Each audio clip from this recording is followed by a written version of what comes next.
Good time to everyone, to all participants, to all well-wishers to our marathon, to our international marathon, online marathon, to the benefit of all the world.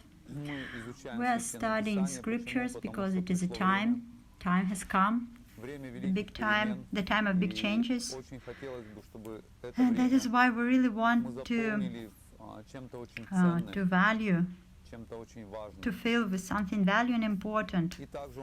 This is our continue of our marathon. It's our third marathon. We have read the Bhagavad-gita. This is the classic. This is recommended to be read. The culture of reading Vedic culture. First, we study the basics, and where the personality of Godhead, Krishna, tell his disciple about the importance of human life, how it is important that the performance of duty in a human form, living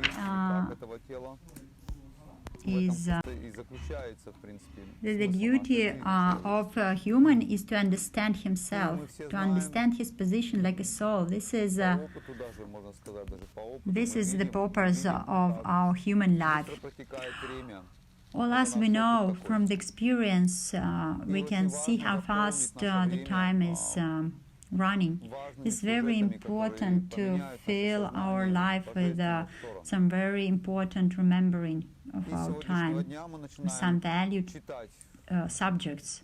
And from today we're starting to read beautiful Bhagavatam, Srimad Bhagavatam, beautiful Bhagavatam, which is describing the position of the soul, position of the God, but it's described relationship between them. This is the value of this book, because a lot of people and everyone speaks about love, about God, but about relationship between soul and God, there is nothing you can find. You can find about laws, practice, dogmas, rituals, but about the relationship, soul and God,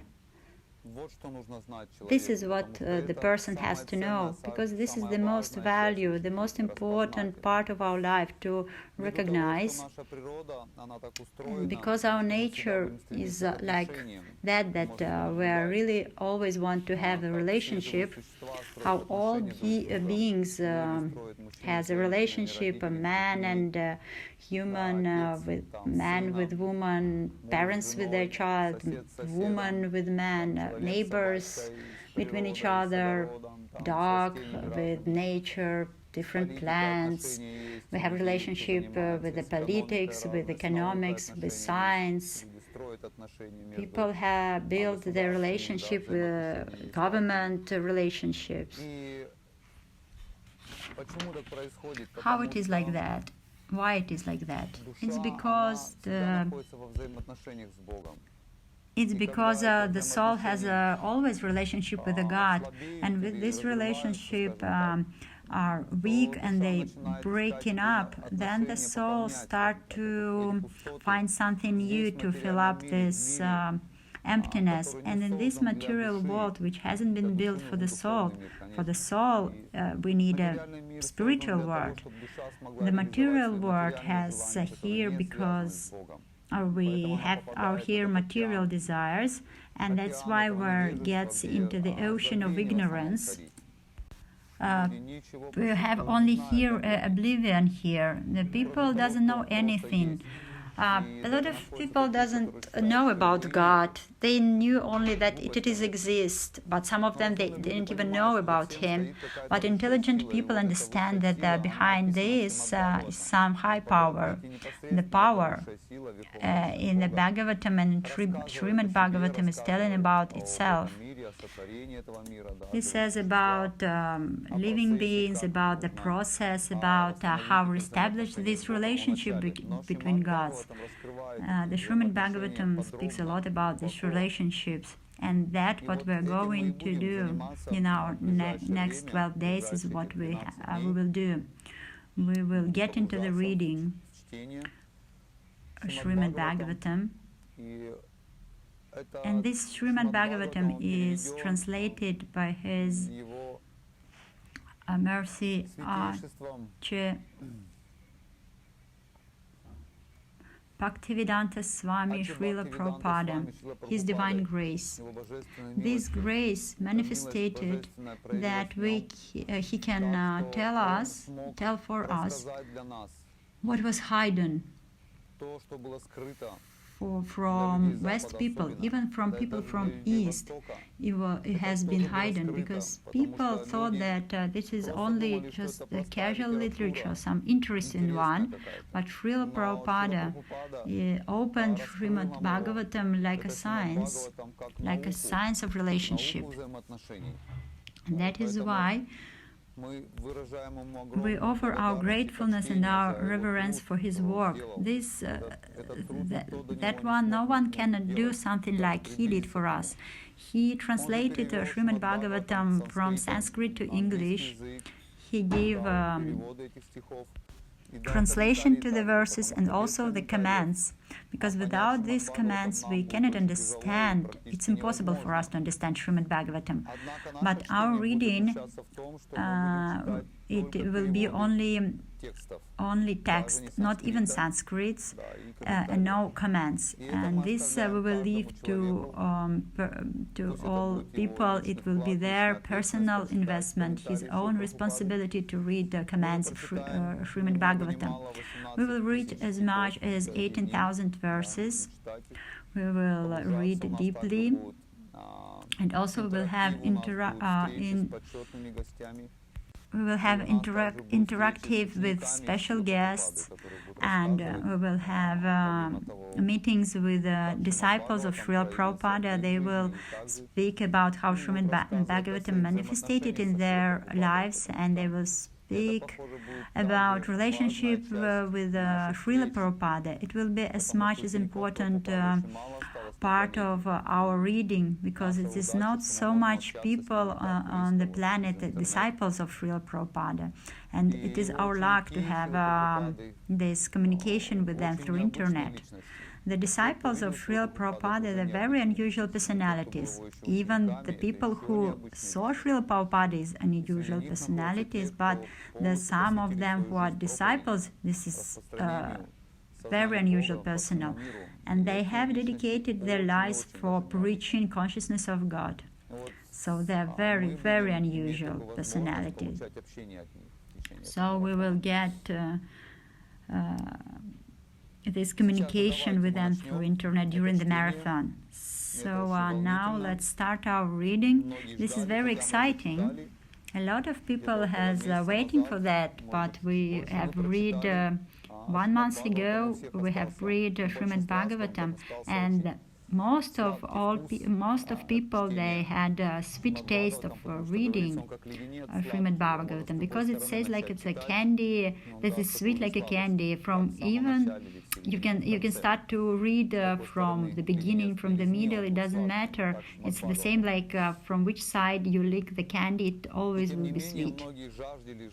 However, a lot of people really want to read the Srimad Bhagavatam, and all the time you can read it all your life, and you can find different parts for yourself, these precious topics of relationship with the soul and the subject of love for God. And the one who really wants to love the God, the one who said, I want to love God, so this person has to read the Srimad Bhagavatam. Then he will have they imagine what is love to God.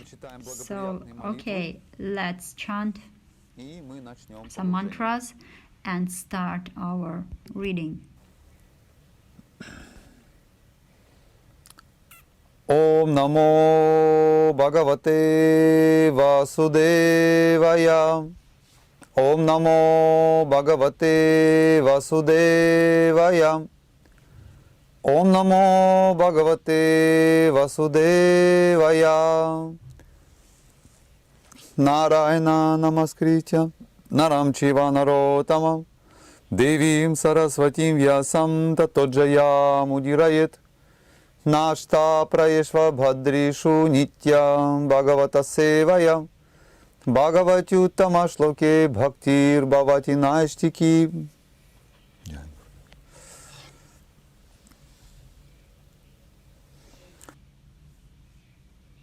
Srimad Bhagavatam Purana, Mahapurana, translation of His Divine Grace Acharya Bhaktivedanta Swami Prabhupada. Preface. We must know the present need of human society. And what is need that? Human society is no longer bounded by geographical limits or particular countries or communities. Human society is broader than in the Middle Age, and the world tendency is toward one state or one human society. The ideals of spiritual communism, according to Srimad Bhagavatam, are based more or less on the oneness of the entire human society, nay, on the entire energy of living beings. The need is felt by great thinkers to make this successful ideology. Srimad Bhagavatam will feel this need in human society. It begins, therefore, with an aphorism of Vedanta philosophy, Janmadyasya Yatha, to establish the ideal of a common cause.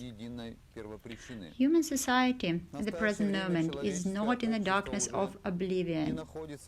It has made rapid progress in the fields of material comforts, education, and economic development through the entire world. But there is a pinprick somewhere in the social body at large, and therefore there are large-scale quarrels, even over less important issues. There is need of a clue as to how humanity can become one in peace, friendship, and prosperity with the common case.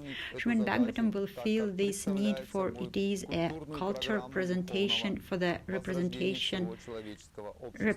respiritualization of the entire human society. Srimad Bhagavatam should be introduced also in the schools and colleges, for it is recommended by the great student devotee Prahlada Maharaj in order to change the demonized face of society.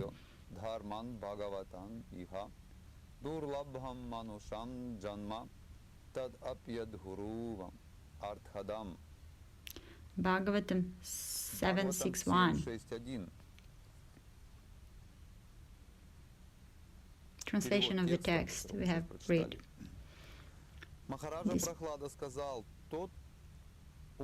This piety in human society is due to lack of principles in a godless civilization.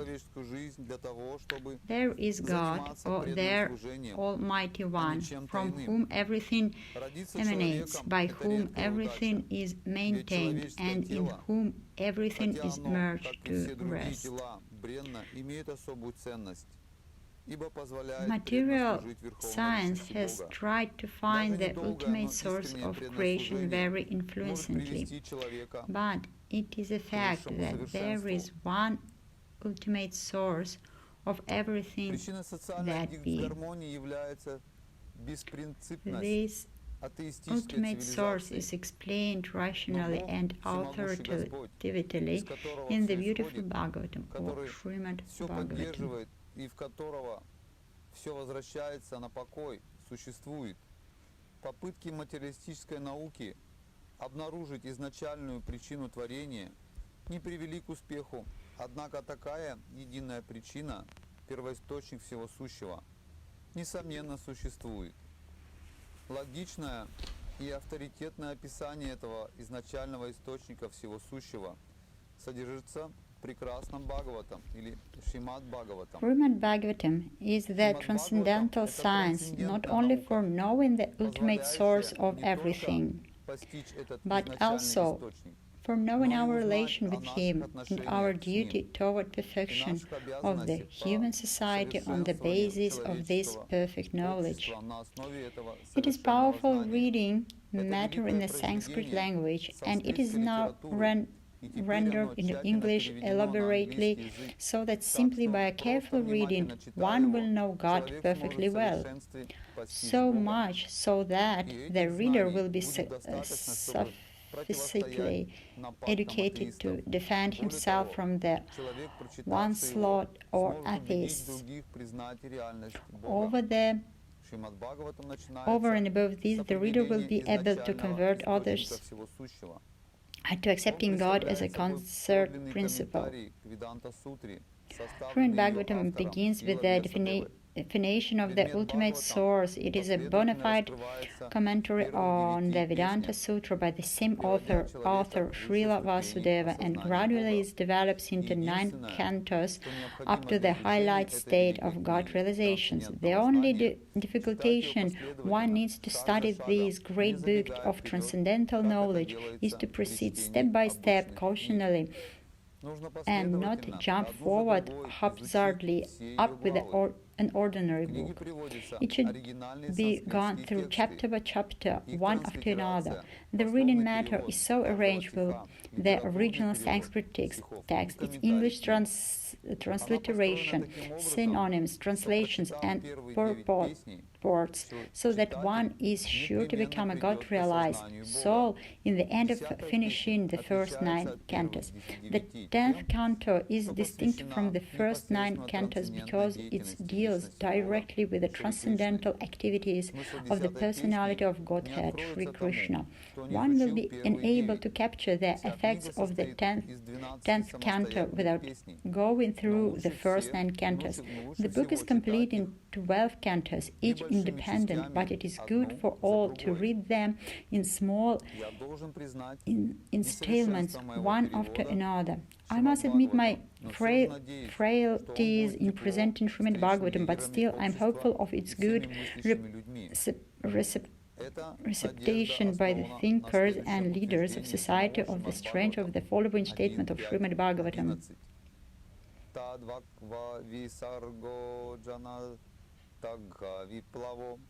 Yasmin pratishlo kamabadhavatyapi namanyanantasya yashon kitaniyach shrinvanti gayanti grinanti sadhavaha. On the other hand, that literature, which is full of description of the transcendental glories of the name, fame, form, and pastimes of the unlimited Supreme Lord, is a transcendental creation meant for bringing about a revolution in the impious life of a misdirected civilization. Such a transcendental literature, even thought irregularly composed, is heard, sung, and accepted by purified men who are truly honest. Om Tat Sat. Achay Bhaktivedanta Swami. Achay Bhaktivedanta Swami. Mangala Charana chant. Om Agyana Timirandasya Gyananjana Shalakaya Chakshurun Militam Yena Tasmai Shri Gurave Namaha Shri Chaitanya Mano Bhishtam Sthapitam Yena Bhutale Swayam Rupa Kadamахьям Дадати Свападантикам. Я был рожден во тьме невежества. I was born in darkness, ignorance, and my spiritual master opened my eyes with the torch of knowledge. I offer my respectful obeisance unto him. When will Srila Rupa Goswami Prabhupada, who has established within the material world the mission to fulfill the desire of Lord Chaitanya, give my shelter under his lotus feet? Shri Guru, Shri Yuta Padakamalam, Shri Gurun Vaishnavam Shcha, Shri Rupam Sagrajatam Sahagana Raghunath Khan Vitam Tam Sajivam Sadvaitam Savadhutam Parijana Sahitam Krishna Chaitanya Devam Shri Radha Krishna Padan Sahagana Lalita Shri Vishak Khan Vitam Scha. I offer my respectful obedience into the lotus feet of my spiritual master and of all the other preceptors of the path of devotional service. I offer my respectful obedience into all the Vaishnavas and unto the 6 Goswami, including Srila Rupa Goswami, Srila Sanatana Goswami, Raghunatha Dasa Goswami, Jiva Goswami, and their associates. I offer my respectful obedience into Advaita Acharya Prabhu, Sri Nityananda Prabhu, Sri Chaitanya Mahaprabhu, and all his devotees, headed by Srivasa Thakura. I then offer my respectful obedience into the lotus feet of Lord Krishna, Srimati Radharani, and all the gopis headed by Lalita and Vashikha.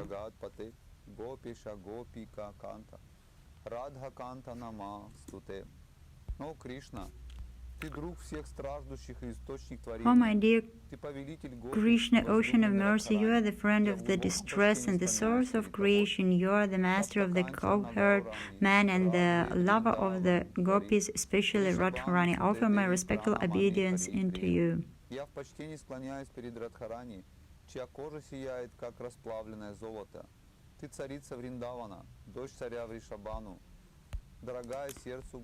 I offer my respects to Radharani, whose bodily complexion is like molten gold, and who is the queen of Vrindavan. You are the daughter of King Vrishabhan, and you are very dear to Lord Krishna.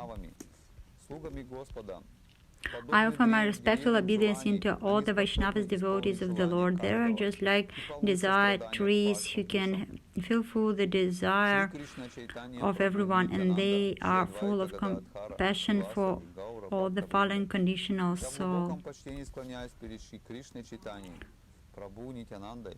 Sri Chaitanya Mahaprabhu is always accomplished by his plenary expansion, Sri Nityananda Prabhu, his incarnation, Sri Advaita Prabhu, his internal potency, Sri Gadadhara Prabhu, and his marginal potency, Srivasa Prabhu. He is the mightiest of them and the Supreme Personality of Godhead.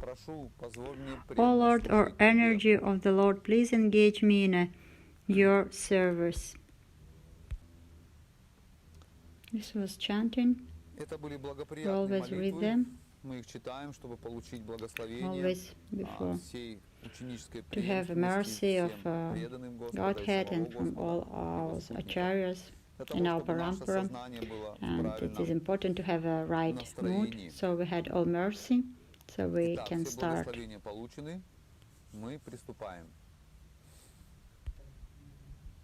Chapter 1.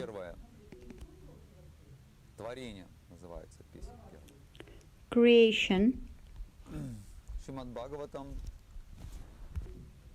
первая песня, глава 1 называется «Вопросы мудрецов». First canto, first chapter, questions by the sages.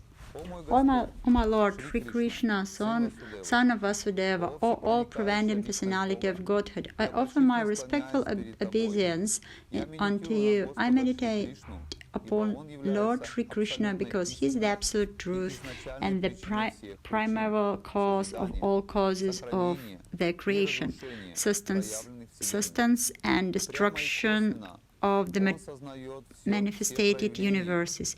He is directly and indirectly conscious of all manifestations, and he is independent because there is no other cause beyond him. It is he only who first impaired the Vedic knowledge unto the heart of Brahmaji, the original living being. By him, even the great sages and demigods are placed into illusion, as one is bewildered by the illusionary representation of water seen in fire or land seen in water. Only because of him do the material universes temporarily manifested by the reaction of the three modes of nature appear factually, although they are unreal. I therefore meditate upon him, Lord Sri Krishna, who is entirely existent in the transcendental abode, which is however free from the illusionary representation of the material world. I meditate upon him, for he is the absolute truth. Completely rejecting all religious activities which are materially motivated, this Bhagavata Purana propounds the highest truth, which is understandable by those devotees who are fully pure in heart. The highest truth is reality, distinguished from illusion for the welfare of all. Such truth uproots the threefold misery. place. The beautiful Bhagavatam, completed by the great sage Vasudeva in his maturity, is sufficient in itself for God realization. What is the need of any other scriptures as soon as one attentively and submissively hears the message of Bhagavatam? By this culture of knowledge, the Supreme Lord is established within his heart. O expert and thoughtful man, release Srimad Bhagavatam, the mature fruit of the desired tree of Vedic literatures. It emanated from the lips of Sri Shukadeva Goswami. Therefore, this fruit has become even more tasteful, although its nectarine juice was already relishable for all, including liberated souls.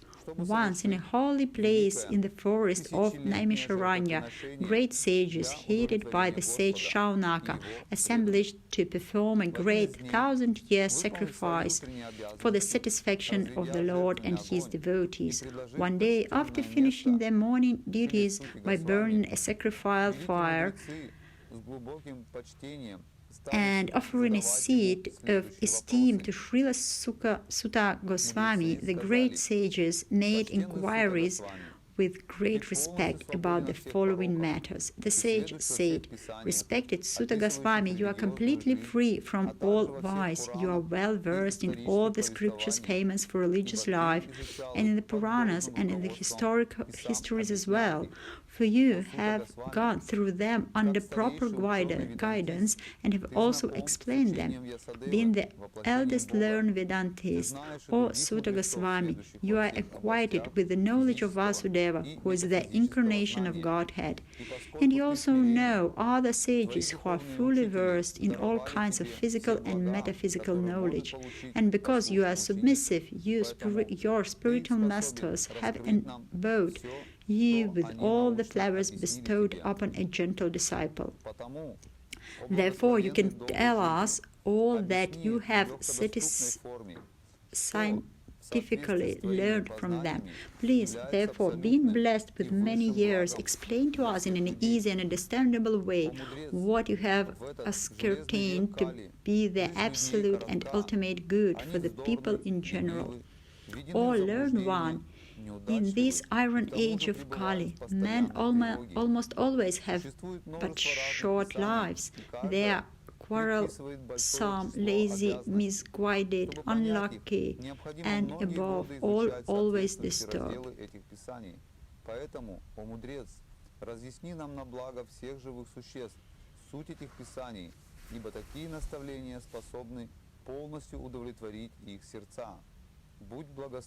There are many varieties of scriptures, and in all of them there are many prescribable duties which can be learned only after many years of studying in their various divisions. Therefore, O sage, please select the essence of all these scriptures and explain it for the good of all living beings, that by such instruction their hearts may be fully satisfied. All blessing upon you, Sutta Goswami. You know for what purpose the personality of Godhead appeared in the womb of Devaki as a son of Vasudeva. O Sutta Goswami, we are eager to learn about the personality of Godhead and his incarnations. Please explain to us those teachings impaired by previous masters, acharyas, for one is uplifted both by speaking them and by hearing them. Living beings who are entangled in the complicated meshes of birth and death can be freed immediately by even unconsciously chanting the holy name of Krishna, which is feared by fear personified. Sutta, those great sages who have completely taken shelter of the lotus feet of the Lord can at once sanctify those who come in touch with them. Where is the waters of the Gangas can sanctify only after prolonged use.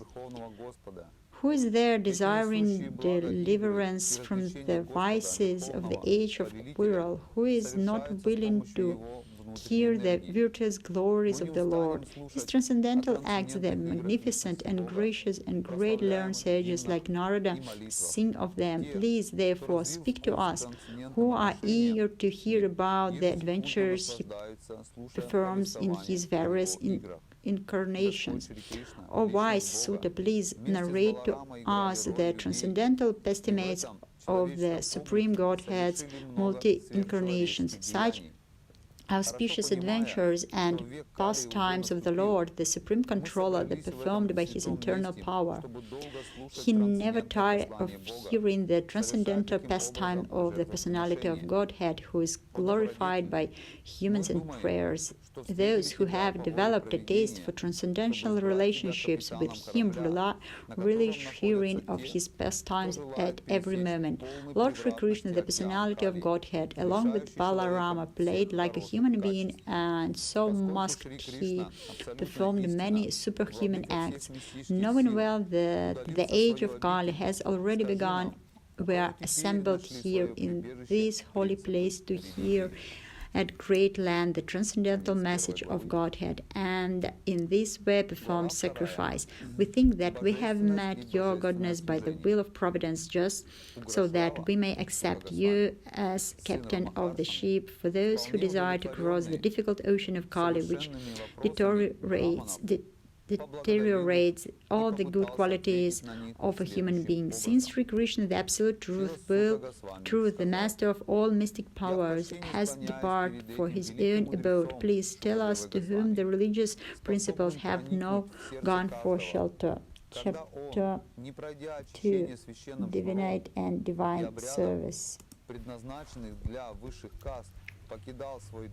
Ugra Shrava Sutta Goswami, the son of Rama Harshana, being fully satisfied by the perfect questions of the Brahmas, thanked them, and those attempted to reply. Srila Sutta Goswami said, "Let me offer my respectful obedience unto the great sage Shukadeva Goswami, who can entire the hearts of all." When he went away to wake up the renounced order of life, sannyasa, leaving home without undergoing reformation by the sacred feed of the ceremonies observed by the higher caste, his father Vasudeva, fearing separation from him, cried out, "O my son, indeed, only the trees which are observed in the same feeling of separation echoed in response to the regrieved father. Let me offer my respectful obedience unto him, Sukha, the spiritual master of all sages, the son of Vasudeva, who out of his great compassion for those gross materialists who strangle the cross over the darkest region of material existence, spoke this most confidential supplement to the cream of Vedic knowledge, after having personally assimilated it by experience. Before reacting the Srimad Bhagavatam, which is the very means of conquest, one should offer respectful obeisance unto the personality of Godhead Narayana, unto Narayana, the supermost human being, unto Mother Saraswati, the goddess of learning, and unto Srila Vasudeva, the author. All sages have been justly questioned by you. Your questions are worthy because they relate to Lord Krishna and so are of relevance to the world's welfare. Only questions of this sort are capable of completely satisfying the self. The supreme occupation, dharma, for all humanity is that by which man can attain to loving devotional service into the transcendental Lord. Such devotional service must be unmotivated and uninterrupted to completely satisfy the self. By rendering devotional service unto the personality of Godhead Sri Krishna, one immediately acquires causeless knowledge and detachment from the world. The occupational activities a man performs according to his own position are only so much useless labor if they don't provoke attraction for the message of the personality of Godhead. All occupational engagements are certainly meant for ultimate liberation. They should never be performed for material gain. Furthermore, according to sages, one who is engaged in the ultimate occupational service should never use material gain to cultivate sense gratification. Life's desires should never be directed towards sense gratification. One should desire only a healthy life or self-preservation, since a human being is meant for inquire about the absolute truth. Nothing else should be the goal of one's works. Learned transcendentalists who know the absolute truth call this non-dual substance Brahman, Paramatma, or Bhagavan. The seriously acquisitive student or sage, well equipped with knowledge and detachment, realizes that absolute truth by rendering devotional service in terms of what he has heard from the Vedanta Shruti. Best among the twice born, it is therefore concluded that the highest perfection one can achieve by discharging the duties prescribed for one's own occupation according to caste divisions and orders of life is to please the personality of Godhead. Therefore, with one pointed attention, one should constantly hear about, glorify, remember, and worship the personality of Godhead, who is the protector of the devotees. With sword in hand, intelligent men cut through the binding knots of reactionary work, karma, by remembering the personality of Godhead. Therefore, who will not pay attention to his message? Or twice-born sages, by serving those devotees who are completely freed from all vice, great service is done. By such service, one gains affinity for hearing the message of Vasudeva. Sri Krishna, the personality of Godhead, who is the Paramatma, Supersoul, in everyone's heart, and the benefactor of the truthful devotee, cleanses desire for material enjoyment from the heart of the devotee who has developed the urge to hear his message, which are in themselves virtues when properly heard and chanted. By regular attendance in classes on the Bhagavatam and by rendering of service to the pure devotee, all that is troublesome to the heart is almost completely destroyed, and loving service into the personality of Godhead, who is praised with transcendental songs, is established as irrevocable fact. As soon as irrevocable loving service is established in the heart, the effects of nature's modes of passion and ignorance, such as lust, desire, and hankering, disappear from the heart. Then the devotee is established in godness, and he becomes completely happy.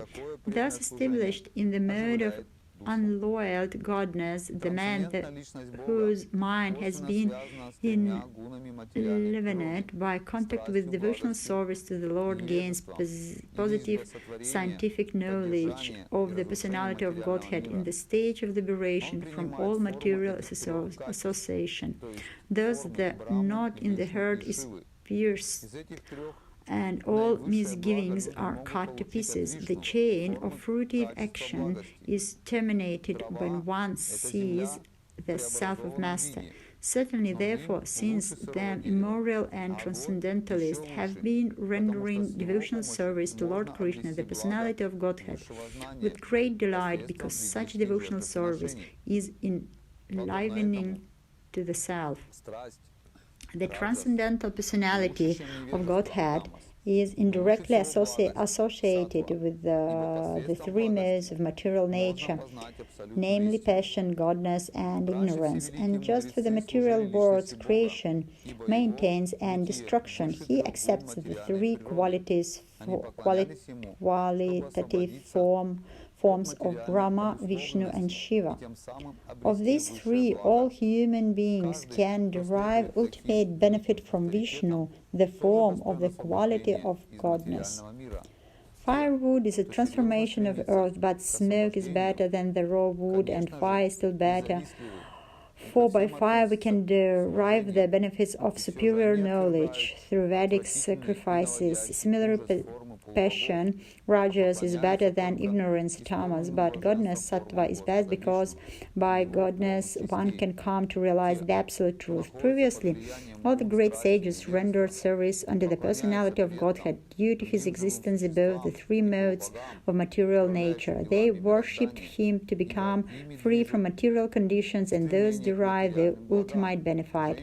However, follows such great authorities is also eligible for liberation from the material world. Those who are seriously about liberation and certain non-vicious, and they respect all. Yet they reject the horrible and costly forms of the demigods and worship only the all blissful forms of Lord Vishnu and his plenary portions. Those who are in the modes of passion and ignorance worship those in the same category, namely the forefathers, other living beings, and the demigods who are in charge of cosmic activities. For they are urged by a desire to be material benefited with woman, wealth, power, and progeny.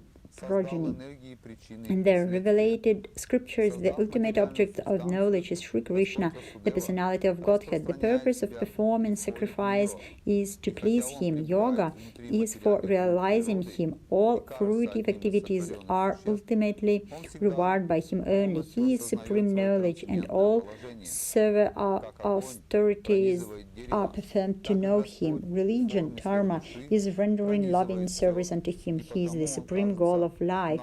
In the beginning of the material creation, that absolute personality of Godhead, Vasudeva, and his transcendental position created the energies of cause and effected by his own internal energy.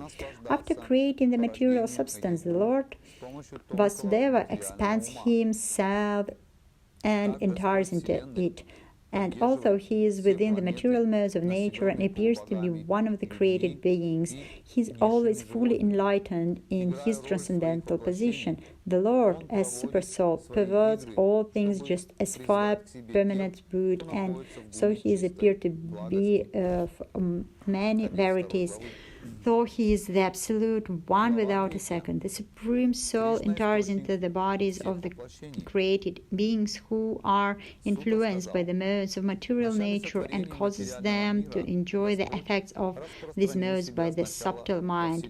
Thus the Lord of the Universal maintains all planets inhabited by demigods, man and lower animal. Assuming the roles of incarnation, he performs pastimes to reclaim those in the modes of pure godness.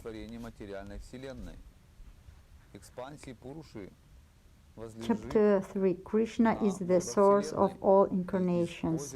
Sutta said, in the beginning of the creation, the Lord first expanded himself in the universal form of the Purusha incarnation and manifested all the ingredients for the material creation.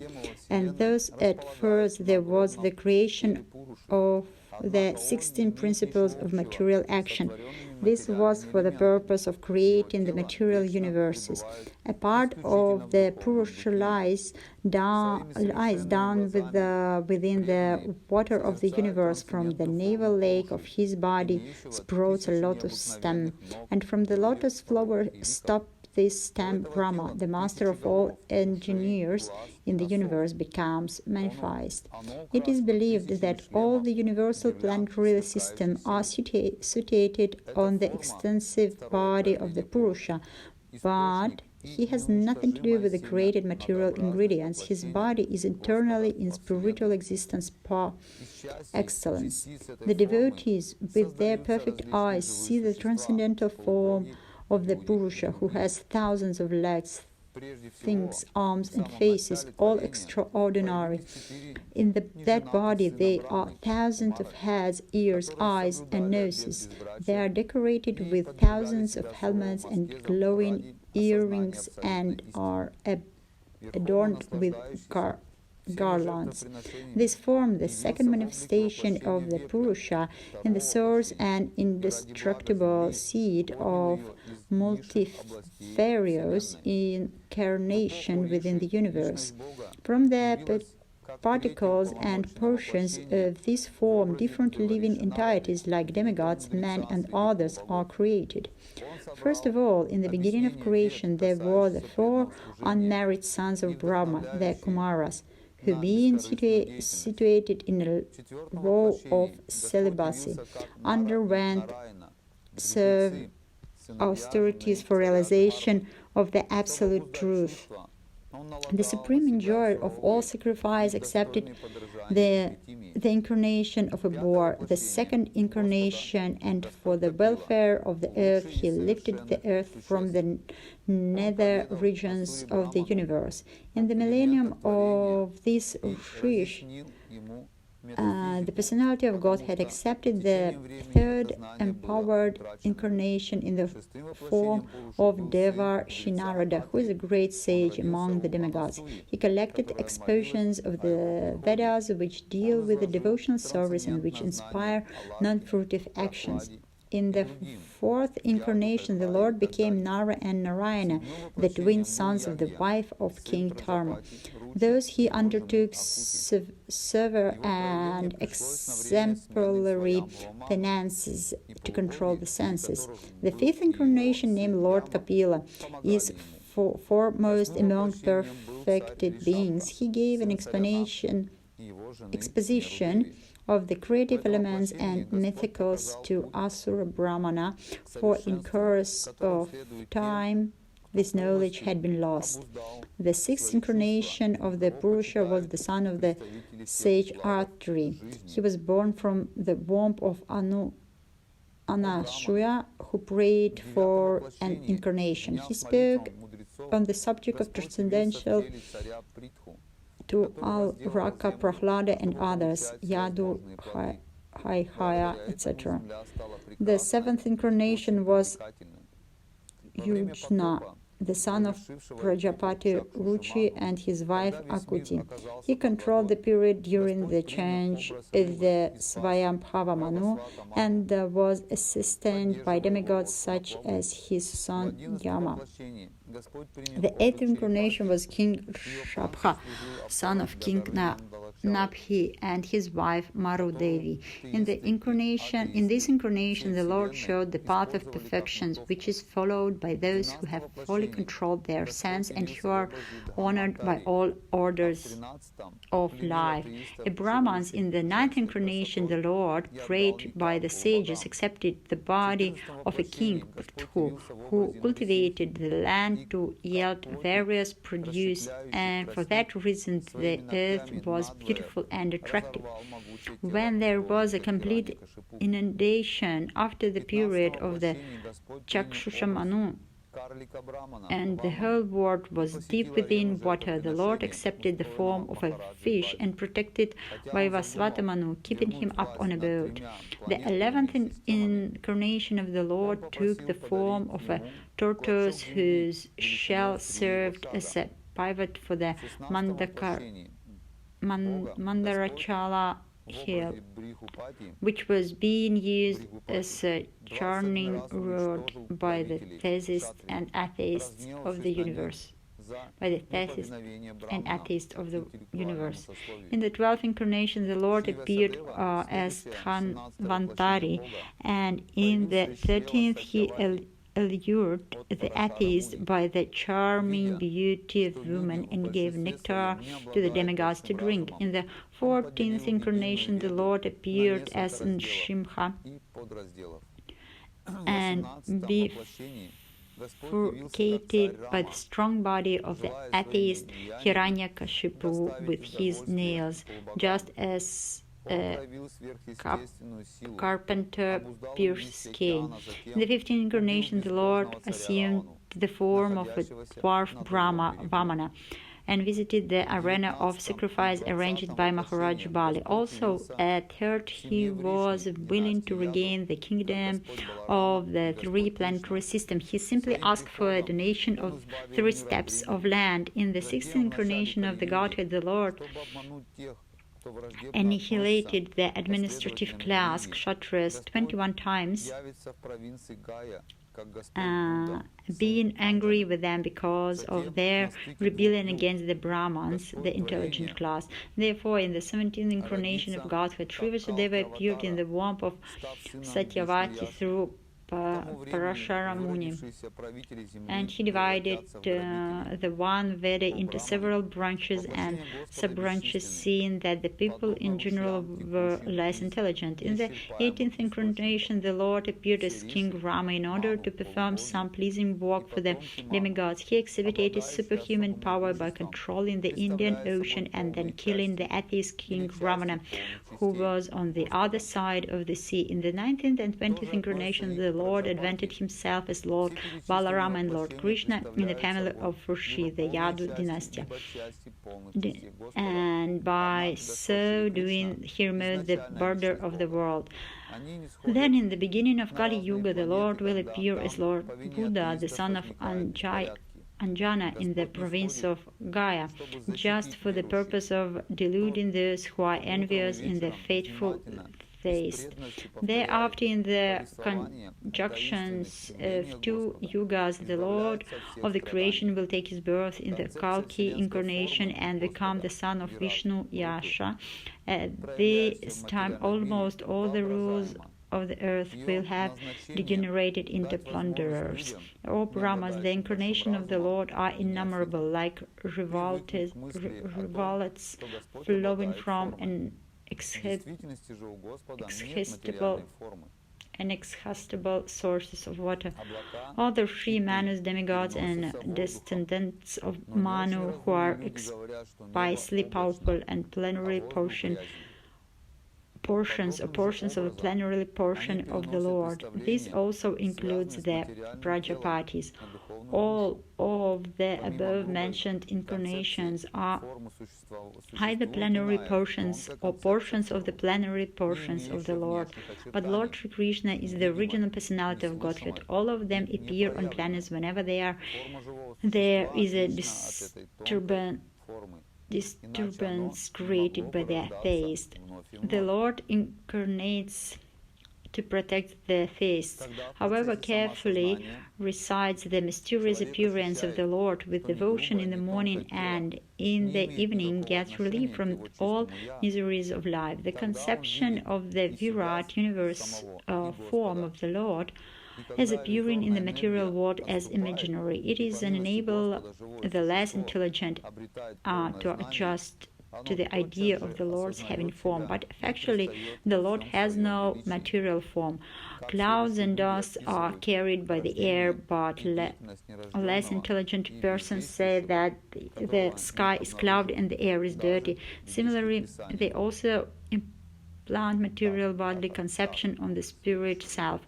Beyond the gross conception of form is another subtle conception of form, which is without formal shape and is unseen, unheard, and unmanifest. The living being has his form beyond his subtitle, otherwise he couldn't have repeated births. Whenever a person experiences by self-realization that both the gross and subtle bodies have nothing to do with the pure self, at that time he sees himself as well as the Lord. If the illusory energy subsides and the living entity becomes fully enriched with knowledge by the grace of the Lord, then he becomes at once enlightened with self-realization, and thus becomes situated in his own glory. This learned man described the birth and activities of the unborn and inactive, which is undiscoverable even in the Vedic literatures. He is the Lord of the herd, the Lord whose activities are always spotless, in the master of the sixth sense, and is fully potent with 6 opulences. His creators, the manifested universal, maintains them and annihilates with them without being in the last affected. He is within every living being and is always independent. The foolish with the poor fond of knowledge cannot know the transcendental nature of the forms, names, and activities of the Lord, who is playing like an actor in a drama, nor can they express such things neither in their speculation nor in their words. Only those who render unreserved, uninterrupted, ferrible service under the lotus feet of Lord Krishna, who carries the wheel of the chariot in his hand, can know the Creator of the universe in his full glory, power, and transcendental. Only by making such inquiries in this world can one be successful and perfectly cognizant. For such inquiries, invoke transcendental aesthetic love unto the personality of Godhead, who is the proprietor of all the universes and guarantee 100% immunity from the dreadful repetition of birth and death. The Srimad Bhagavatam is the literary incarnation of God, and it is complete by Srila Vasudeva, the incarnation of God. It is meant for the ultimate goal of all people, and it is all successful, all blissful, and all perfect. Srila Vasudeva delivered it to his son, who is the most respected among the self-realized, after extracting the cream of all Vedic literatures and histories of the universe.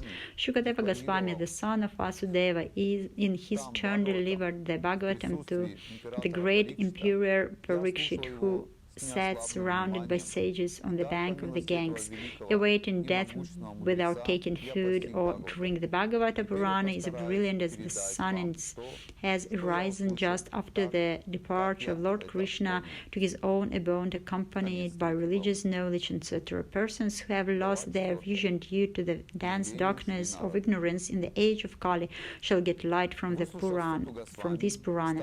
Alone Brahmanas, when Shukadeva Goswami rejected Bhagavatam there, in the presence of Emperor Parikshit, I heard him with rapt attention, and those by his mercy. I learned the Bhagavatam from the great and powerful sage. Now I shall try to make you hear the very same thing as I learned it from him, and as I have realized that.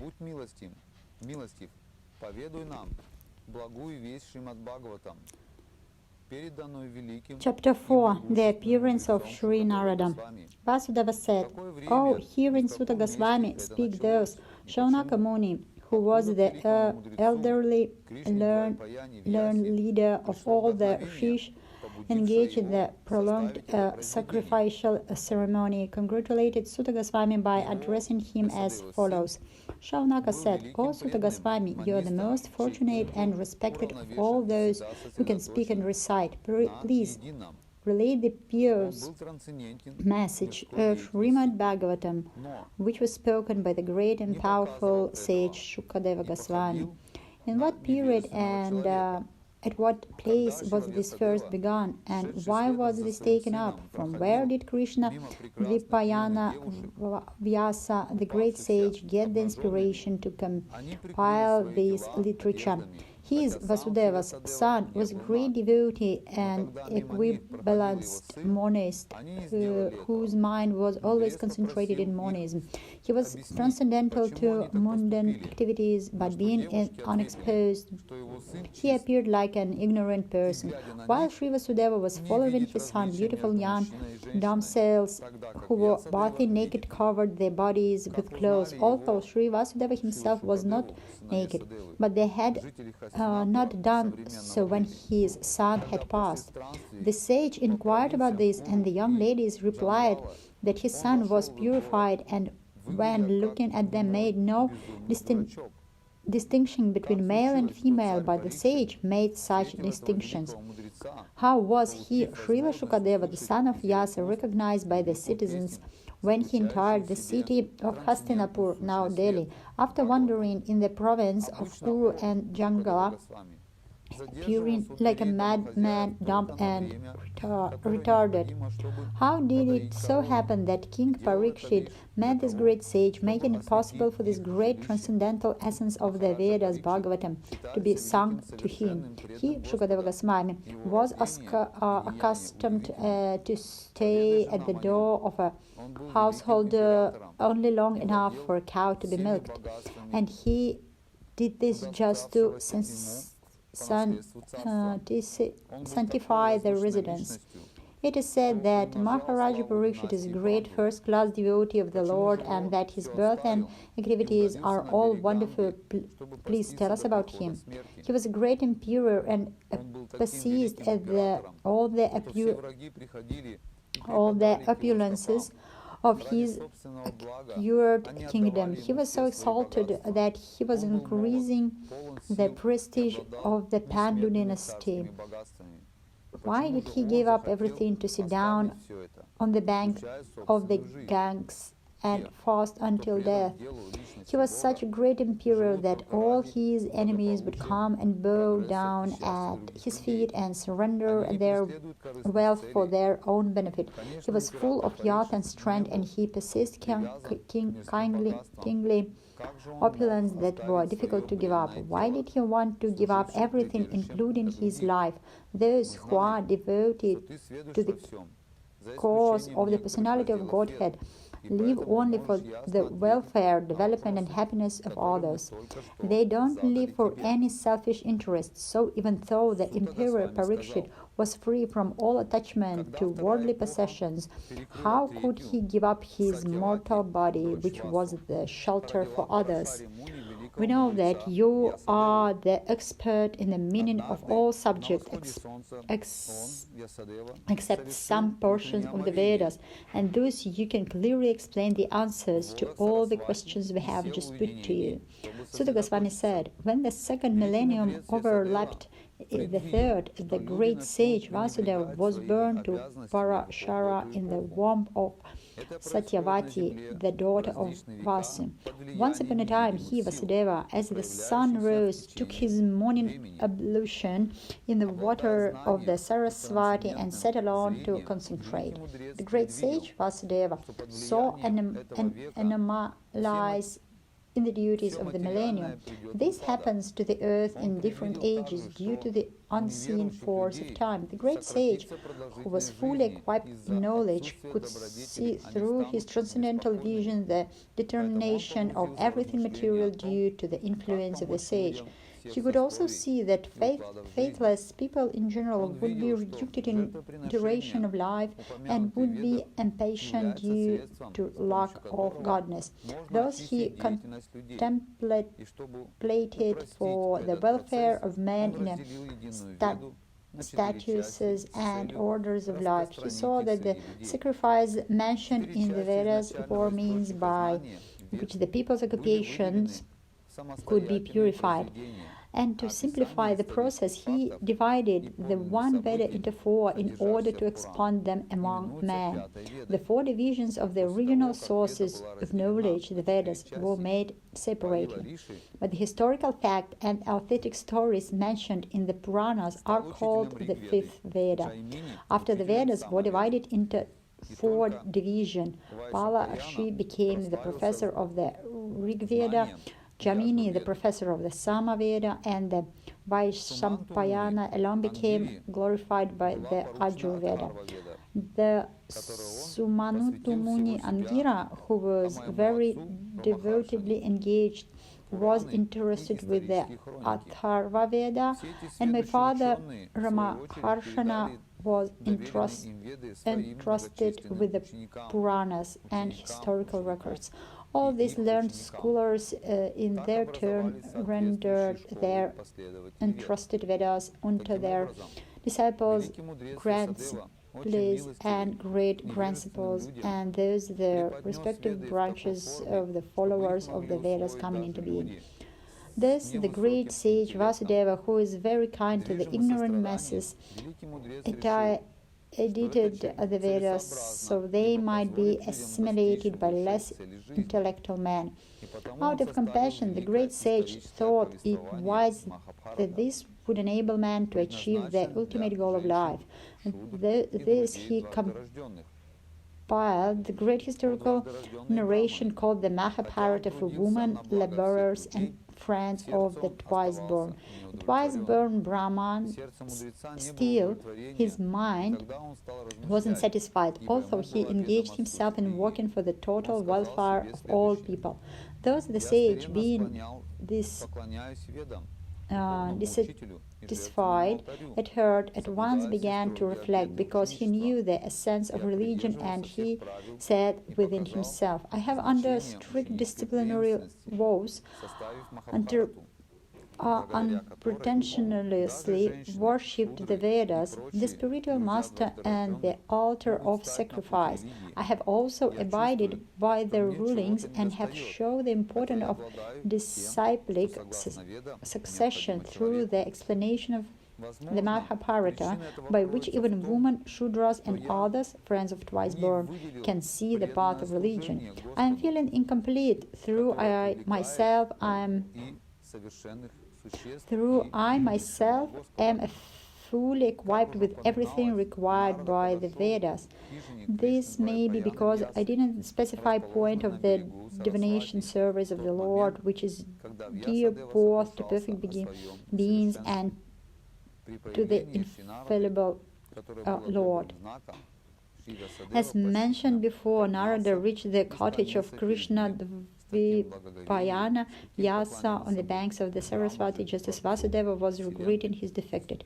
At the auspicious arrival of Sri Narada, Sri Vasudeva got up respectfully and worshipped him, giving him veneration equal to the given to Brahmaji, the creator. Chapter 5. Narada's instruction on Srimad Bhagavatam for Vasudeva. Suta Goswami said, There is the sage amongst the gods, Narada, comfortable, seated, and apparently smiling, addressed the three amongst the Brahmanas, Vedavyasa. Addressing Vyasadeva, the son of Parashara, Narada inquired, Are you satisfied by identifying with the body or the mind as objects of self-realization? Your inquiries were full, and your studies were also well fulfilled, and there is no doubt that you have prepared a great and wonderful work, the Mahabharata, which is full of all kinds of Vedic sequences, elaborated, explained. You have fully delighted the subject of impersonal Brahman, as well as the knowledge derived therefrom. Why should you be despondent in spite of all this, thinking that you are undone, my dear Prabhu? Sri Vasudeva said, All you have said about me is perfectly correct. Despite all this, I am not peaceful. I therefore question you about the root cause of my dissatisfaction. For you are a man of unlimited knowledge due to your being the offspring of one Brahma, who is self-born, without mundane father and mother. My Lord, everything that is mysteries is known to you because you worship the Creator and Destroyer of the material world, in the Maintainer of the spiritual world, the original personality of Godhead, who is transcendental to the three modes of material nature. Like the sun, your godness can travel everywhere in three worlds, and like the air, you can penetrate the internal region of everyone. As such, you are as good as the all-pervasive supersoul. Please, therefore, find out the deficiency in me, despite my being observed in transcendence under disciplinary regulation and vows. Sri Narada said, You have not actually broadcast the sublime and spotless glories of the personality of Godhead. That philosophy which doesn't satisfy the transcendental sense of the Lord is considered worthless. Although, great sage, you have very broadly described the four principles beginning with religious performance. You haven't described the glories of the Supreme Personality, Vasudeva. Those words which do not describe the glories of the Lord, who alone can sanctify the atmosphere of the whole universe, are considered by saintly persons to be like unto a place of pilgrim for crows. Since the all-perfect persons are inhabitants of the transcendental abode, they do not derive any pleasure there. On the other hand, that literature which is full of description of the transcendental glories of the name, fame, forms, pastimes, etc., of the unlimited Supreme Lord is a different creation, for all transcendental words directed toward bringing about a revolution in the impious lives of this world's misdirected civilization. Such transcendental literatures, even though imperfectly composed, are heard, sung, and accepted by purified men who are thoroughly honest. Knowledge of self-realization, even though free from all material affinity, doesn't look well if devoid of all conception of the infallible God. What, when, is the use of fruitive activities which are naturally painful from the very beginning and consigned by nature, if they are not utilized for the devotional service of the Lord. O Vasudeva, your vision is completely perfect, your good fame is spotless, you are firm in vow and situated in truthfulness. And thus you can think of the pastimes of the Lord is in trance for the liberation for the people in general from all material bondage. Whatever you desire to describe that is separating vision from the Lord simply reacts with different forms, names, and results to agitate the mind, as the mind agitates a boat which has no resting place. Руководствуясь твоими наставлениями, они будут заниматься этим, прикрываясь религией, и очень скоро забудут обо всех запретах.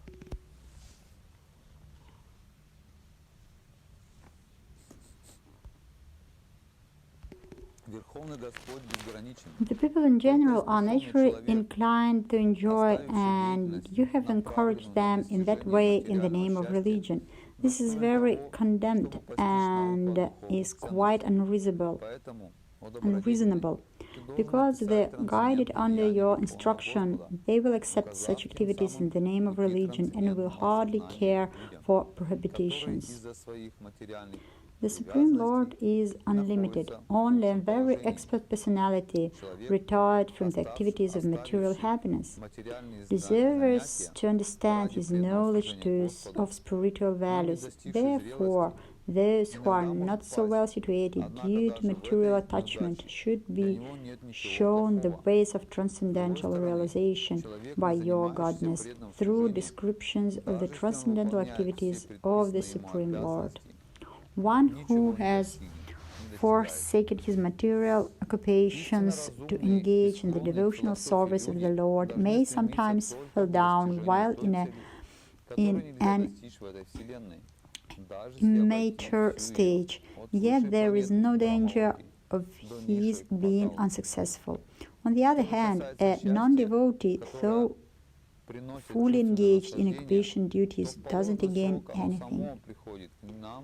Persons who are actually intelligent and philosophically inclined should endeavor only for the purposeful, and which is not obtainable even by wandering from the topmost planet Brahmaloka down to the lowest planet Patala.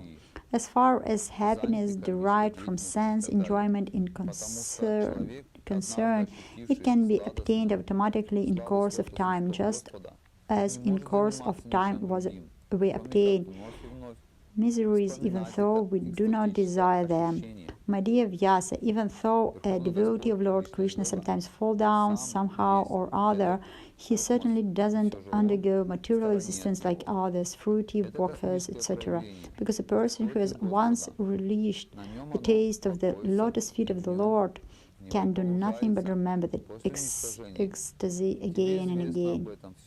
The Supreme Lord Personality of Godhead is himself this cosmos, and still he is aloof from it. From him only has his cosmic manifestation emanated. In him it rests, and into him it enters after annihilation. Your good self knows all about this. I have given only synonyms. Your godness has perfect vision. You yourself can know the super personality of Godhead because you are present at the plenary portion of the Lord. Although you are birthless, you have appeared on the earth for the well-being of all people. Please, therefore, describe the transcendental pastimes of the Supreme Personality of Godhead, Sri Krishna, more vividly. Learned cycles have positively concluded that the infallible purpose of the advancement of knowledge, namely austerity, study of the Vedas, sacrifice, chanting of hymns, and charity, culminates in the transcendental description of the Lord, who is defined in choice poetry. O Muni, in the last millennium I was born as the son of a certain maidservant engaged in the service of Brahmins, who was following the principles of Vedanta. When they were living together during the 4 months of the rainy season, I was engaged in their personal service. Also, they were impartial by nature. Those followers of the Vedanta blessed me with their causeless mercy. As far as I was concentrated, I was self-controlled and had no attachment for sports, even thought I was a boy. In addition, I wasn't naughty and I didn't speak more than required. Once only, by their permission, I took the remnants of their food, and by so doing, all my sins were at once eradicated. This being engaged, I became purified in heart, and at that time, the very nature of that transcendentalist became attractive to me. Vasudeva, in the association and by the mercy of those great Vedantists, I could hear them describe the attractive activities of Lord Krishna, and thus listen attentively. My taste for hearing the personality of God had increased at every step. A great sage, a son. As soon as I got a taste of the personality of Godhead, my attention to hear of the Lord was influencing. And as my taste developed, I could realize that it was only in my ignorance that I had accepted gross and subtle coverings for both the Lord and the transcendental. Thus, during 2 seasons, the rainy season and autumn, I had the opportunity to hear these great soul sages constantly chant the unadulterated glories of the Lord Hari. As the follower of my devotional service began, the covering of the modes of passion and ignorance vanished. I was very much attached to those sages. I was gentle in behavior, and all my sins were eradicated in their service. In my heart, I had strong faith in them. I had subjected the sense, and I was strictly following them with body and mind. As they were living, those Bhaktivedantas who are very kind to poor-hearted souls instructed me in that most confidential subject which is instructed by the personality of Godhead himself. By the confidential knowledge, I could understand clearly the influence of the energy of Lord Sri Krishna, the creator, maintainer, and annihilator of everything. By knowing that, one can return to him and personally meet him. O Brahmana Vasudeva, it is dedicated by the learned that the best remedial measure for removing all troubles and miseries is to dedicate one's activities to the service of the Supreme Lord, Personality of Godhead, Sri Krishna. O good soul, doesn't thing applied theoretically cure a disease which was caused by that very same thing. Thus, when all a man's activities are dedicated to the service of the Lord, those very activities which caused his repeated bondage became the destroyed of the 3 work. Whatever work is done here in this life for the satisfaction of the mission of the Lord is called Bhakti Yoga, or transcendental love and service to the Lord. And what is called knowledge becomes a concomitant factor. While performing duties according to the order of Sri Krishna, the Supreme Personality of Godhead, one constantly remembers Him, His names or His qualities. Let us all chant the glories of Vasudeva along with His plenary explanations Pradyumna, Aniruddha and Sankarshana. Thus He is the actual seer who worship in the form of transcendental sound representation, the Supreme Personality of Godhead, Vishnu, who has no material form. A Brahmana, O Brahmana, those by the Supreme Lord Krishna, I was endowed first with the transcendental knowledge of the Lord and inculcated in the confidential parts of the Vedas, then with the spiritual opulence, and then with His intimate love and service. Please, therefore, describe all the Almighty Lord's activities which you have learned by your vast knowledge of the Vedas, for that will satisfy the hankerings of great learned men, and at the same time mitigate the miseries of the masses of common people who are always suffering from material pangs. Indeed, there is no other way to get out of such miseries. Chapter 6. Conversation between Narada and Vyasadeva. Suta said, O Brahmanas, thus hearing all about Sri Narada's birth and activities, Vasudeva, the incarnation of God and son of Satyavati, inquired as follows. Sri Vasudeva said, what did you, Narada, do after the departure of the great sage who had instructed you in scientific transcendental knowledge before the beginning of your present birth? O son of Brahma, how did you pass your life after initiation, and how did you attain this body, having quite your old one in due course? The great sage, time annihilates everything in due course. So how it is that the subject matter which happened prior to this day of Brahma is still fresh in your memory, disturbed by time? Sri Narada said, the great sage who had imparted scientific knowledge of transcendence to me departed for other places, and I had to pass my life in this way. I was the only son of my mother, who wasn't only a simple woman but a maidservant as well. Since I was her only offspring, she had no other alternative for protection. She bounded me with the tie of affection. She wanted to look after my maintenance properly, but because she wasn't independent, she wasn't able to do anything for me.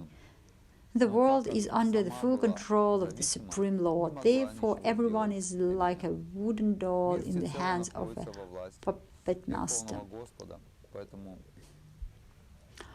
When I was a mere child of 5 years, I lived in a Brahmana school. I was dependent on my mother's affection and had no experience of different lands. Once upon a time, my poor mother, when going out one night to milk a cow, was bitten on the leg by a serpent influenced by supreme time.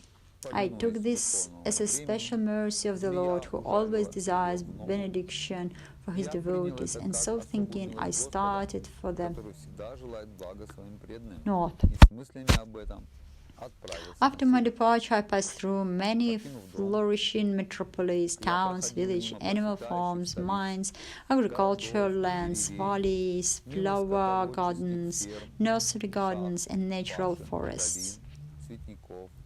I passed through hills and mountains full of reservoirs of various minerals like gold, silver, and copper, and through tracts of land with a reservation of water filled with beautiful lotus flowers, fit for the denizens of heaven, decorated with bewildered bees and singing birds. I then passed alone through many forests of rushes, bamboo, reeds, sharp grass, weeds, and caves, which were very difficult to go through alone. I visited deep, dark, and dangerously fearful forests, which were the play yards of snakes, owls, and jackals. Thus traveling, I felt tired, both bodily and mentally, and I was both thirsty and hungry. So I took a bath in a river lake and also drank water. By contacting water, I got relief from my execution. After that, under the shadow of a banyan tree in an uninhabited forest, I began to meditate upon the super soul situated within, using my intelligence as I had learned from liberated souls. As soon as I began to meditate upon the lotus feet of the personality of Godhead within, my mind transformed in transcendental love. Tears rolled down my eyes, and without delay, the personality of Godhead, Sri Krishna, appeared on the lotus of my heart. O Vasudeva, at the time, being excitedly overpowered by feeling of happiness, every part of my body became separately enlivened. Being absorbed in an ocean of ecstasy, I couldn't see both myself and the Lord. The transcendental form of the Lord as it is satisfies the mind's desires and once erases all mental encouragements. Upon losing that form, I suddenly got up, being perturbed, as is usual when one loses that which is desirable. I desired to see again the transcendental form of the Lord, but despite my attempts to concentrate upon the heart with eagerness to view the form again, I couldn't see him anymore, and this dissatisfied. I was very much aggrieved. Seeing my attempts in that lonely place, the personality of Godhead, who is transcendental to all mundane desperation, spoke to me with gravity and pleasing words just to assuage my grief. Narada, the Lord, spoke. I regret that during this lifetime you will not be able to see me anymore. Those who are incomplete in service and who are not completely free from all material stains can hardly see me. A very virtuous one, you have only once seen a person, and this is just to increase your desire for me, because the more you hanker for me, the more you will be freed from all material desires. By service of the Absolute Truth, even for a few days, a devotee attains firm and fixed intelligence in me.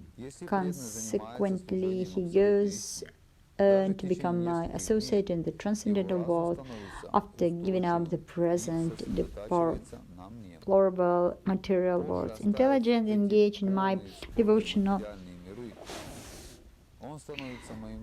cannot be thwarted at any time, even at the time of creation, as well as at the time of annihilation. Your remembrance will continue by my mercy.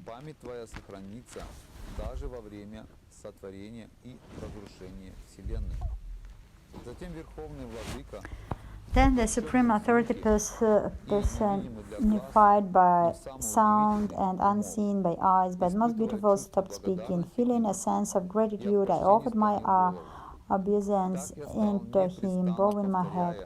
Thus I began chanting the holy name and theme of the Lord by repeated recitation, ignoring all the formalities of the material world. Such chanting and remembering of the transcendental pastimes of the Lord and benedictory. So doing, I traveled all over the earth, full satisfied, humble, and inconvenienced. And so I, Brahmana Vasudeva, in due courses of time, I, who was fully absorbed in thinking of Krishna and who therefore had no attachments, being completely freed from all material taints, met with death as lightning. All illumination occurred simultaneously. Having been adored in transcendental body, befitting an associate of the personality of Godhead, I acquired the body made of five material elements, and those all acquired fruitive result of four karma stopped. At the end of the millennium, when the personality of Godhead, Lord Narayana, lay down within the water of devastation, Brahma began to enter into him along with all creativity's elements, and I also entered through his breathing. After 4,000,000,000,000 solar years, when after 4,300,000,000 solar years,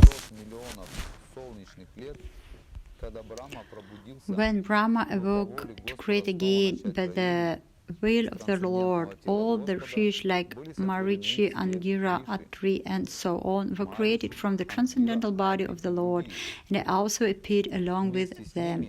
Since then, by the grace of the Almighty Vishnu, I travel everywhere without restriction, both in the transcendental world and in the three divisions of the material world. There is because I am fixed in unbroken devotional service of the Lord, and thus I travel constantly singing in the transcendental message of the glories of the Lord, vibrating this instrument called a veena, which is charged with transcendental sound, and which was given to me by Lord Krishna.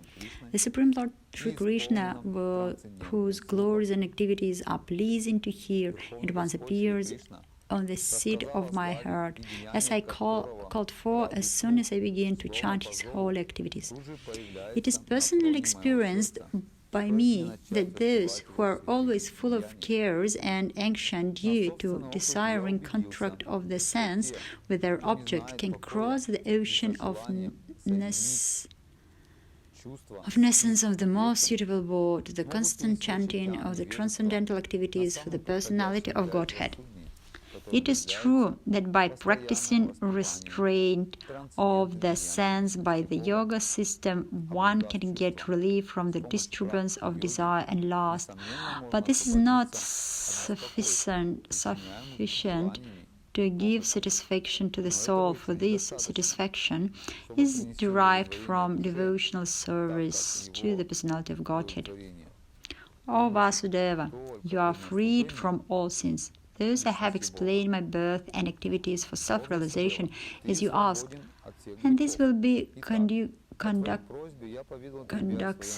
for your personal satisfaction also. Sutta Goswami said. Thus, addressing Vasudeva, Sri Narada Muni took leave of him, and vibration of his veena instrument he left to wander at his free will. All glory and success to Srila Narada Muni, because he glorifies the activities of the personality of Godhead, and so going, he himself takes pleasure and also enlivens all the distressed souls of the universe. The end of the chapter number 6.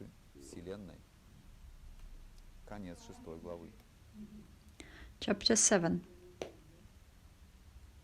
The son of Drona punished. Shri Shaunaka asked, O Sutta, the great and transcendently powerful Vasudeva heard everything from Sri Narada Muni.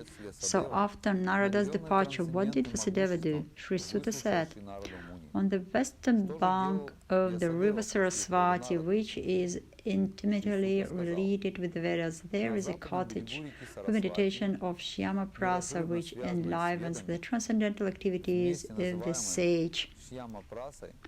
In the place, Srila Vasudeva, in his own ashram, which was surrounded by berry trees, sat down to meditate after touching water for purification.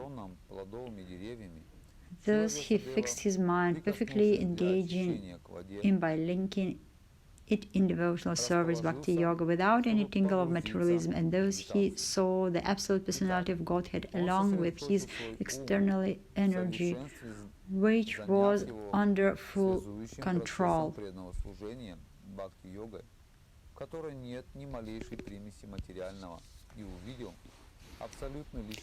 Due to his external energy, the living entity, although transcendental to the three modes of material nature, thinks of himself as a material product and thus undergoes the reactions of material miseries.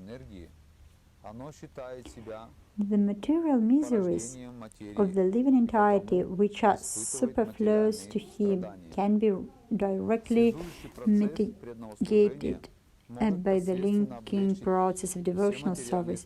But the mass of people do not know this, and therefore the Lord Vasudeva completes this Vedic literature, which is in relation to the Supreme Truth. Simply by giving oral reception to this Vedic literature, the feeling for love and devotional service to Lord Krishna, the Supreme Personality of Godhead, sprouts up at once to extinguish the fire of elimination, illusion, and fearfulness. The great sage Vasudeva, after compiling the Srimad Bhagavatam and revising it, taught it to his own son, Sri Shukadeva Goswami, who was already engaged in self-realization. Sri Shaunaka asked Sutta Goswami. Sri Shukadeva Goswami was already on the path of self-realization, and thus he was pleased with his own self. So why did he take the trouble to undergo the study of such a vast literature? Sutta Goswami said, all different varieties of Atma-ramas, those who take pleasure in the Atma or spirit self, especially those established on the path of seven realizations through freed from all kinds of material bondage, desire to render an unallied devotional service unto the personality of Godhead. This means that the Lord possesses transcendental qualities and therefore can instruct everyone, including liberated souls. Srila Shukadeva Goswami, son of Srila Vasudeva, wasn't only transcendental powerful, he was also very dear to the devotees of the Lord. Thus, he underwent the study of this great narration, Srimad Bhagavatam. Sutta Goswami thus addressed the Rish headed by Shaunaka. Now I shall begin the transcendental narration of the Lord Sri Krishna and topics of his birth, activities, and deliverance of King Parikshit and the sage amongst kings, as well as topics of the renunciation of the worldly order by the sons of Pandu. When the respective warriors of both camps, namely the Kauravas and the Pandavas, were killed on the battlefield, the Kurukshetra and the dead warriors obtained their deserved destinations, and when the son of Dhritarashtra fell down lamenting, his spine broken, being beaten by the club of Bhimashena, the son of Dronacharya Ashwatthama, beheaded the 5 sleeping sons of Draupadi and delivered the heads as a prize to his master, foolishly thinking that he would be pleased. Duryodhana, however, disapproved of the heinous act, and he was not pleased in the last. Draupadi, the mother of the 5 children of the Pandavas, after hearing of the miscare of her sons, began to cry in distress with eyes full of tears. Trying to pacify her in her great loss, Arjuna spoke to her thus: "A gentle lady, when I present you with the lead of that Brahmana, after beheading him with arrows from my Gandiva bow, I shall then wipe the tears from your eyes and pacify you. Then after burning your sons' bodies, you can take your bath standing on his head." Arjuna, who is quieted by the infallible Lord as friend and driver, thus satisfied the dear lady by such statements. Then he dressed in armor and armed himself with furious weapons, and getting into his chariot, he set out to follow Ashvatthama, the son of his martial teacher. Ashvatthama, the mother of the princess, seeing from a great distance Arjuna coming at him with great speed, fled in the chariot, panic-stricken, just to save his life, as Brahma fled in fear from Shiva. When the son of Brahmana, Ashvatthama, saw that his horses were tired, he considered that there was no alternative for protection outside of his using the ultimate weapon, the Brahmastra, nuclear weapon. Since his life was in danger, he touched water in intensity and concentrated upon the chanting of the hymns for throwing nuclear weapons, although he didn't know how to withdraw such weapons. Their apparent glaring light spread in all directions. He was so fierce that Arjuna thought his own life in danger, and so he began to address Lord Sri Krishna.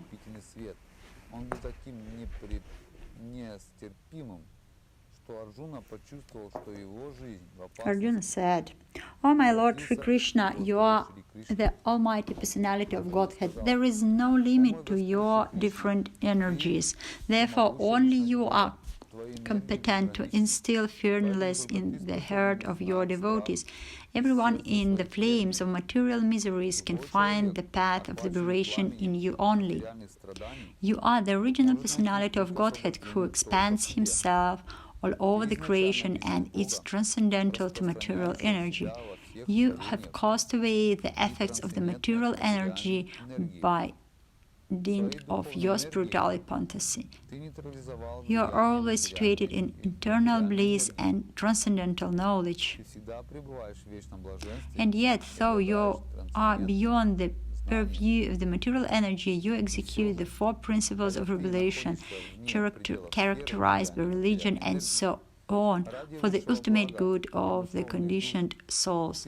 Thus, you descend as an incarnation to remove the burden of the world and to benefit your friends, especially those who are your exclusive devotees and are constantly wrapped in meditation upon you. A Lord of Lords, how it is that this dangerous effulgence is spreading all around?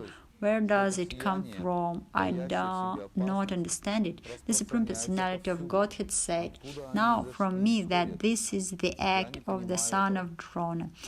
He has thrown the hymns of nuclear energy Brahmastra, and he doesn't know how to retract the glare. He has helplessly done this, being afraid of imminent death."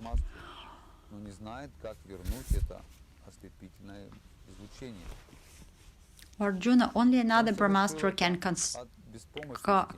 counteract this weapon.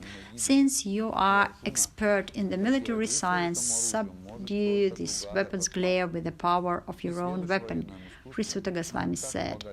Hearing this from the personality of Godhead, Arjuna touched water for purification, and after circumambulating Lord Sri Krishna, he caused his Brahmastra weapon to counteract the other one.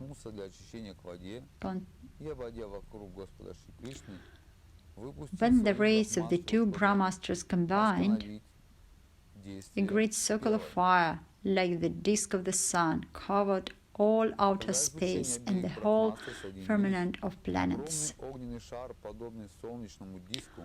All the population of three worlds was scorched by the combined heat of the weapons. Everyone was reminded of the Samvartaka fire which takes place at the time of annihilation. Thus, seeing the disturbance of the general population and the imminent destruction of the planets, Arjuna at once retracted both Brahmastra's weapons as Lord Sri Krishna desired. Arjuna, his eyes blazing in anger like two red balls of copper, dexterously arrested the son of Gautama and bounded him with the ropes like an animal. Арджуна, глаза которого были похожи на два красных медных шара и сверкали гневом, ловко схватил сына Гаутами и связал его веревками After как животное. binding Ashwatthama, Arjuna wanted to take him to the military camp. The personality of Godhead Sri Krishna, looking on with his lotus eyes, spoke to Arjuna in an anger mood. Lord Sri Krishna said, "O Arjuna, you shouldn't show mercy by releasing this relative of a Brahmana, Brahma Bantu, for he has killed innocent boys in their sleep." A person who knows the principles of religion doesn't kill an enemy who is careless, intoxicated, insane, asleep, afraid, or devoid of his chariot.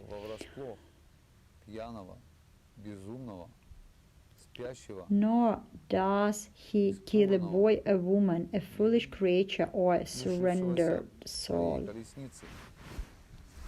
A cruel and wretched person who maintains his existence at the cost of others' lives deserves to be killed for his own well-being. Otherwise, he will go down by his own actions.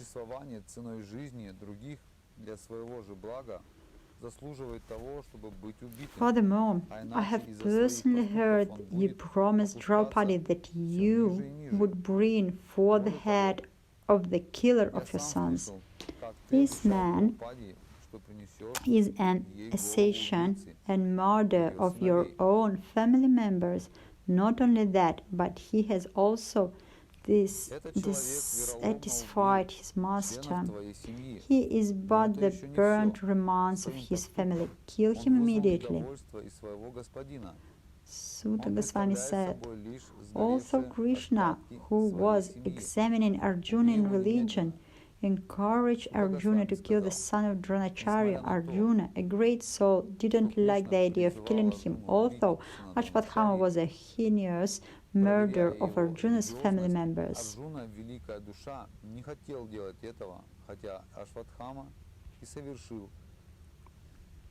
After reaching his own camp, Arjuna, along with his dear friend and charioteer, Sri Krishna, entrusted the murder unto his dear wife, who was eliminating for her murder's son. Sri Suta Goswami said, Draupadi then saw Ashwatthama, who was bounded with the ropes like an animal and silent for having enacted the most inglorious murder. Due to her female nature and due to her being naturally good and well behaved, she showed him due respects as a Brahmana.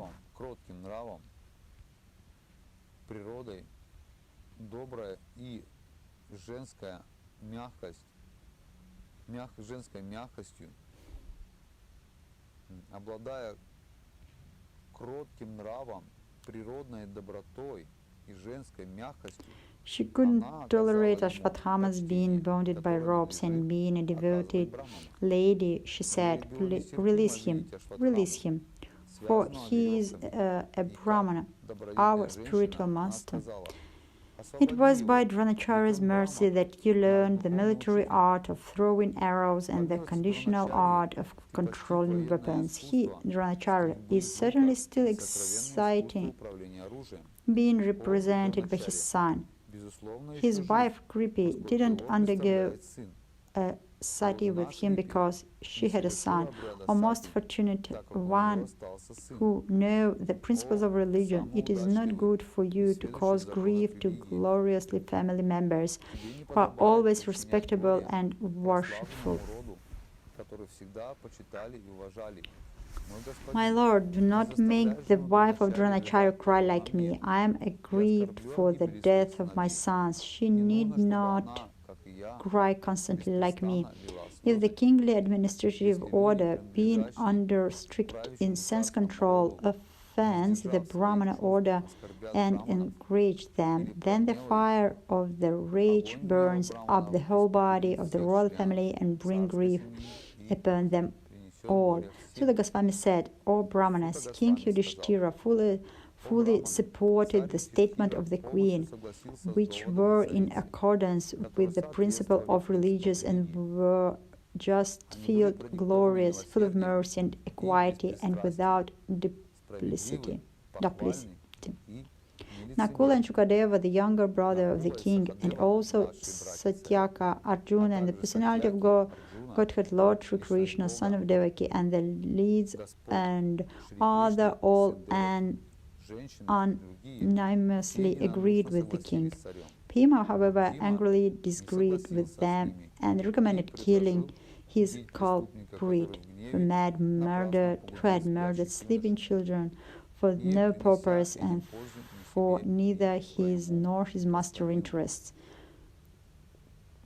Katurbuja, the four-armed one, or the personality of Godhead, after hearing the words of Bhima, Draupadi, and others, saw the face of his dear friend Arjuna, and he began to speak as if smiling.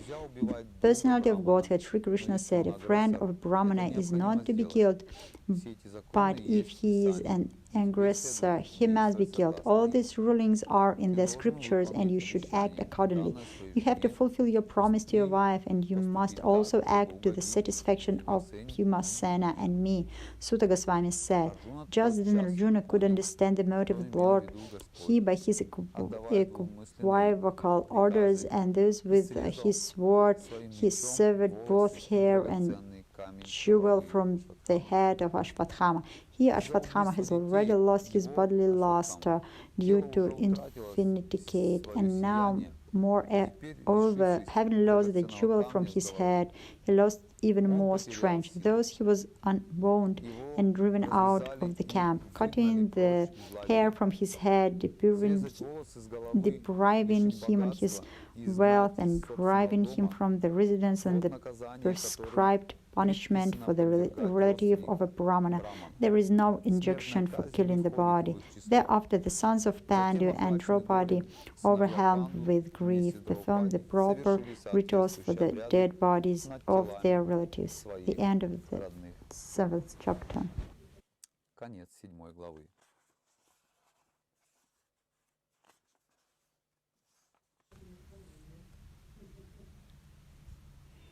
Okay, let's stop here. The next chapter will be praised by Queen Kunti and Parikshit saved. So we had the introduction in this phase of marathon where we are reading Srimad Bhagavatam about the devotees and about the God. And in the beginning, the sages questioning Sutta Goswami, the one who was there when Shukadeva tell Srimad Bhagavatam to Parikshit Maharaj. So they're asking him, why they ask him? So yes, he was directly by himself there in this conversation when Shukadeva Goswami gave the advices to Maharaja Parikshit, and Parikshit had only seven days for living. So for these 7 days, Shukadeva Goswami will give something valuable, the more valuable than the other valuable things, because it's the end of the life. So it has to be something the most valuable. So there is nothing else what he can give him. So for example, how he can be a rich man, or how to become a religious man. So there is no time. It's only 7 days. So only 7 days, it's impossible to help people, to help him what he did in his life and to help him with his plans. 7 days, it's not too much time. It's better to say there is no time at all. And when Shukadeva Goswami, when the King Parikshit asked the sages before Shukadeva Goswami, what I have to do these 7 days, what I have to do. The sages, they tell him, there is nothing you can do, it's not too much time, the yoga and meditation, and stop with thinking about all material things. 7 days, it's not enough. And then Maharaj Parikshit asks Shukadeva Goswami. The sages talk to me that there is nothing I can do. But Shukadeva tell him that it is enough. It's more than enough to find the way. The only thing you have to do is to hear about God and about His Leelas, and Shukadeva will tell him about all this. And we also have time now when we can listen this, and this is the time of great changes. We doesn't have to think that the great changes is only when it's changes of epochs. The epochs will change millions of times, but we, like souls, we're all unchangeable, and it depends on us where we will be on that time. That's why the reading of Srimad Bhagavatam, it's very big time for changing. The epochs will change, but our consciousness, we have to change and to become more, to be more self-realized. Not then later in the next times, not to rebirth in this material world. All the time, all these epochs, it's all the time the same. It's all the time the same. The Srimad Bhagavatam is Srimad Bhagavatam out all of this. So our soul is clean, and then it goes out from material world, and then the soul is go back to the spiritual world. And that is what Parikshit did. Thank you very much. We will see you soon. Next time. See you later.